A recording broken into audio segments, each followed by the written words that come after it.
Hi guys, this is my new Numatic Henry HVC200. So I just got this today, it's finally arrived. This is the oldest Henry I've ever had in my entire life. This one's from 1986. I think I've had a HVC200 before, but I didn't care much for it and I got rid of it. But it wasn't complete. This one's actually complete. And, well, not with the small tools, but with the floor tool. And I've not had one of these before. This is actually impressive. So this is the older floor tool, right? It looks quite retro, doesn't it, compared to the new ones. But it's a single pedal. So it's got the short neck, as you can see. The base of it looks pretty much the same as the modern twin pedal metal base floor tools. But for some reason, this actually glides along carpets a lot easier. And it's just a lot more pleasant to use. I don't know why, even though the sole plate looks exactly the same as the new ones. But it does work a lot better. I just don't know why, I don't get it. But yeah, I'm impressed. You've got the two, what's it called, lint pickers. The single pedal is not actually one piece, it's two pieces, because that part moves, look.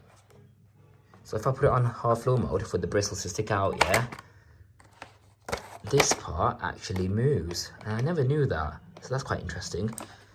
And then obviously carpet mode puts the brushes back in for the sole plate to glide on carpets.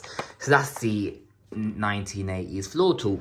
Now, the two metal tubes, right, even these are different. They're more shinier than the newer ones.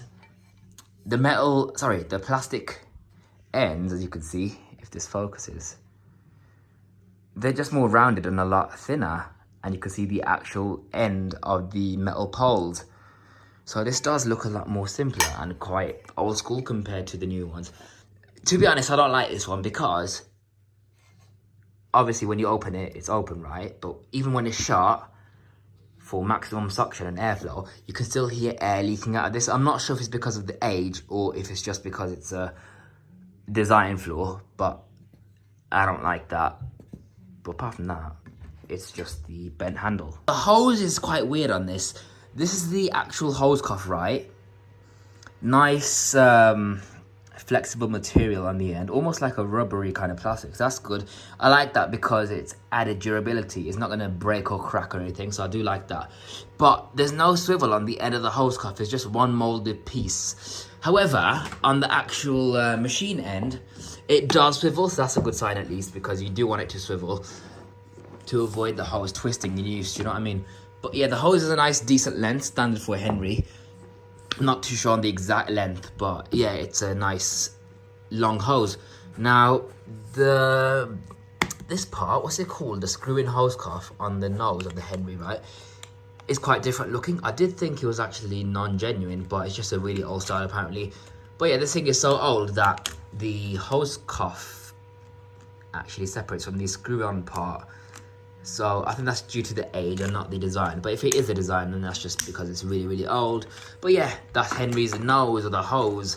So here it is. There's no full face. You're just missing the mouth. I don't know why, but a lot of old Henrys I've seen are missing the mouths. But they have the eyes, which are all googly. So I do like that. I like the googly eyes. It's a bit of a change from the standard normal eyes that look that way. So that's nice. It's got the nice red Henry name as well, which is quite retro looking, and it also adds to the character of the base, you know, the color. It's nice to have the name match the face itself, and I think it looks cooler because they're all white these days, aren't they, apart from the Hetties. But yeah, on the back of the machine you've got no, oh yeah, sorry, I was gonna say there's no cable rewind, so you've got the cable storage on the hook, and that's it. So on the back of the Henry, you've got the nice on and off switch, which feels quite heavy duty. I do like that. It's a nice solid click. You've got the power nozzle socket as well.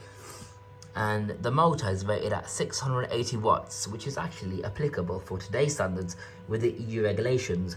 So if this thing was a maximum of 80 decibels or lower, then yeah, this motor would be perfect for today's Henrys, because these motors are actually really robust and reliable. They just keep going for decades compared to the new ones, which just, you know, they just keep breaking.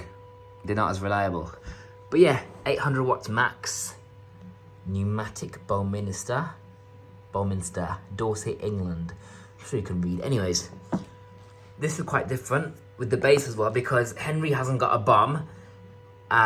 Instead there's, you know what the bomb is for? You know when Henry's tilted on his back, it prevents him from falling on his back. So because he's got no big bomb, he'll just be more likely to fall over when you pull on the hose really hard. And the wheels are nice and solid plastic. There's no glamour caps, it's just nice and retro looking. But yeah, as for the stabilizer, what you have got underneath is this piece of plastic that sticks out, and that's it, which isn't really effective, I don't think. I think it's just kind of pointless having that. But yeah, it is something. Now, the exhaust vent is nice and big. I do like that. The handle is quite thin on the older Henrys, with this being from 1986.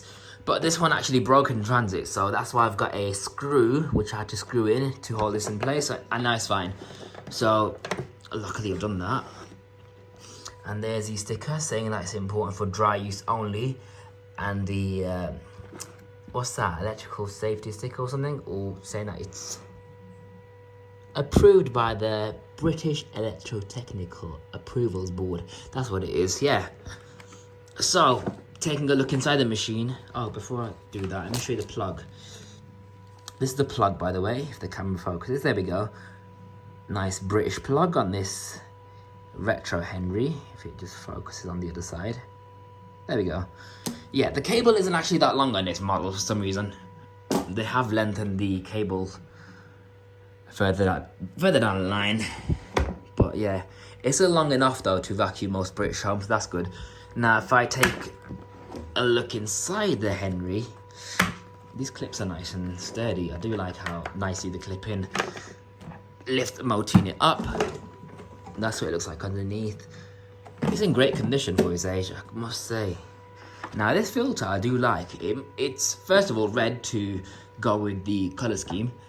These, you know what, it actually seals along with the base quite nicely. It's like a nice secure seal. I do like that because it's a thick seal around the rim, as you can see, and there's also metal in there which shows that it's really good quality. Now you've got the filter is not thick, but it's not thin either, but it is better than the white ones that you can get, even the shower curtain ones that they had in the 90s. So this is quite a good filter. So yeah, that's that. If you're wondering why it's dusty, by the way, I don't know. I think it's because because this bag was fresh when I got it, yeah. I used it once, and look at the state of the inside already. It's just, yeah. I blame these red coloured new bags. I used to use the genuine green colour ones for many years, and I've had no problems. I could fill the bag right to full capacity and not have any dust leak out the bags whatsoever. But this bag's discoloured, it's leaked dust, and my filter's also dusty. So that's a shame. I think the genuine ones have really gone down in quality, unfortunately. So that's sad. That's sad indeed. But enough rambling on. Let's get this Henry set up and show you this brief demo. Right, so now that I've got the Henry plugged in, this motor sounds quite vintage. To me, it sounds like a VAX 121. If I switch it on, you'll probably see what I'm on about. But yeah, here it is.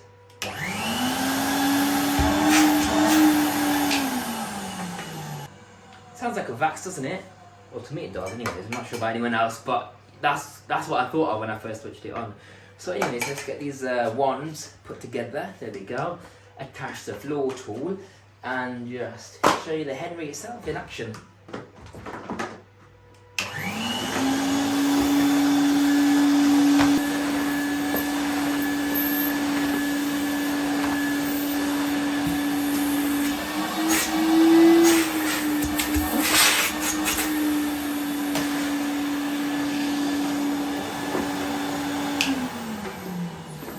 So that's the Henry HVC200.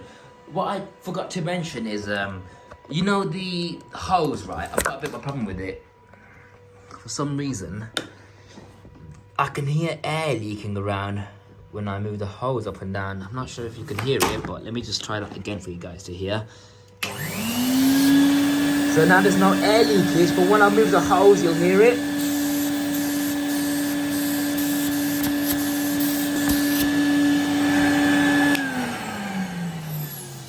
Yeah, it must be the age. I might just get a new hose for it, but it's fine. That's the only thing that annoys me. So yeah, that's the Henry HVC200. Stay tuned for further demos on this masterpiece of a vacuum cleaner.